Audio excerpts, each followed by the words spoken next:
I've said it before and I'll say it again. It is an egregiously wrong decision to send the question of abortion back to the states and let them decide, for the same reason that we shouldn't have let states decide whether blacks and whites could drink from the same water fountains or go to the same schools. And that's because this ultimately comes down to equality. Now, what state a woman is in determines whether or not she has the right to be as in control of her life as men do in every state, and that is not equality.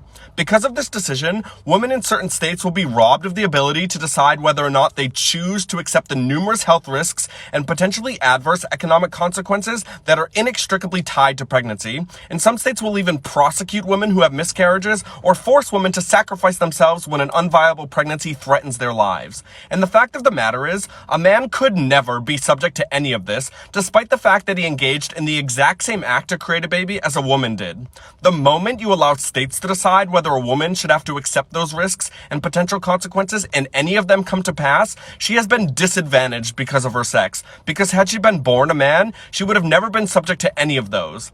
The only way to make women as equally in control of their lives as men is to give them the same ability that allows men to control their lives, which is to not be pregnant at any given moment or ever become pregnant if they so choose.